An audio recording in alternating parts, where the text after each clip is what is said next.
Hello everyone! Para sa video ito ay pupunta tayo sa isa sa mga scenic na lugar dito sa Bulusan para mag-camping. Ito ay ang Ganggang Highlands, and this is a perfect spot kung gusto nyo mag-disconnect sa inyong regular na buhay. Wala kasi dito wifi kaya di ka makokontak para magtrabaho. Wala ring kantin kaya ikaw mismo maghahanda ng iyong makakain. At walang ingay na makakaisturbo, kundi tunog lang ng mga alon pag humahampas sa mga bato. Kaya tara na, samahan niya kami. Nag-tricycle kami mula sa sentro ng Bulusan papunta sa Ganggang, Barangay Lalud. Bale 180 pesos pala bayad pag arkilado nyo yung tricycle. And pagdating naman sa Highlands mismo ay may camping fee na 100 pesos per head. Dumating kami sa Highlands na medyo maulap, pero kahit maulap makikita nyo pa rin yung breathtaking na view dito. And yung features na gustong gusto ko sa lugar na to ay sa bahaging silangan dito is meron kang malawak na view ng Pacific Ocean. And sa kanluran naman ay ang view ng majestic na Mount Bulusan and Mount Pagkadaklan. By the way, did you know na yung mountain sa tabi ni Mount Bulusan is tinatawag na Mount Pagkadaklan? Kung hindi pa, edi now you know. Sayang lang dahil hindi nagpakita ngayon yung mga mountains. Natatakpan kasi ng rain clouds. Meron din pala kayo access dito papunta sa dagat. Kaya pwede din maligo or mag-fishing para may pang-ulam. Makikita nyo dito sa background namin yung kapal ng ulap. Kaya nagdali-dali na kami yung mag-set up ng tent. And also nag-prepare na din kami ng dinner habang may liwanag pa.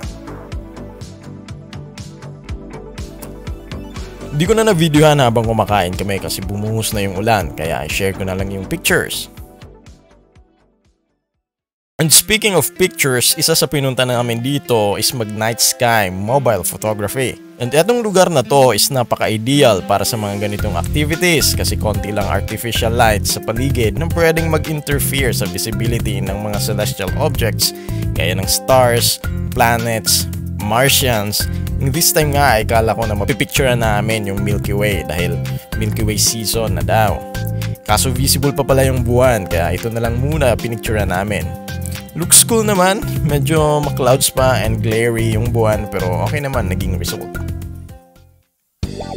And kung hindi kami napagbigyan ng beautiful nebula night sky ay binati naman kami ng umagang kay ganda ng mahiwagang sunrise. Ayan, nag-shoot nga sana kami dito ng romantic video kaso inatake ako ni Kiko at Ching. And maya-maya ay nag-toast na kami ng tinapay for breakfast and nag-init ng lemon water kaya panalong panalo agahan. Good food, good view, good morning. Ayan, ASMR muna tayo. By the way guys, wala palang CR dito. Kaya if tumawag sa inyo ang kalikasan, talagang tutugon kayo na naaayon sa disenyo ng kalikasan. Huwag nyo lang kalimutang maghukay ng mapaglalagyan and takpan ng lupa pagkatapos para di makaperwisyo sa iba. After namin mag-breakfast is bumaba kami sa may dagat. Nakatago yung beach dito sa magkabilaang talampas. Isang literal na hidden paradise. Sobrang ganda dito mag-set up ng table and mag-picnic. Napaka-chill, napaka-chill. Anyway, pagkatapos namin maglibot-libot sa beach ay nag-impake na kami para umuwi.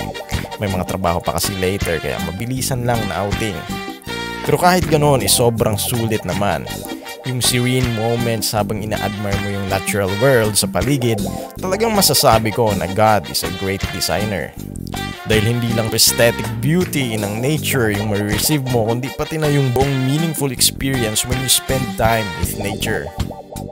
Kaya dahil doon ako ay na-inspired na mag-painting ng larawan.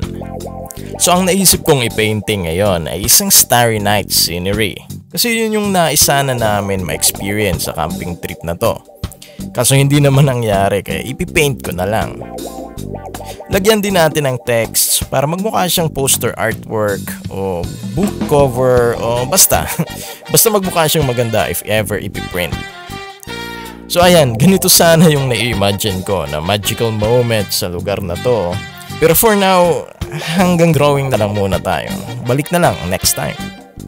Sa mga gustong bumisita at mag-camping sa lugar na to, panatilihin po nating malinis yung kapaligiran para happy tayong lahat.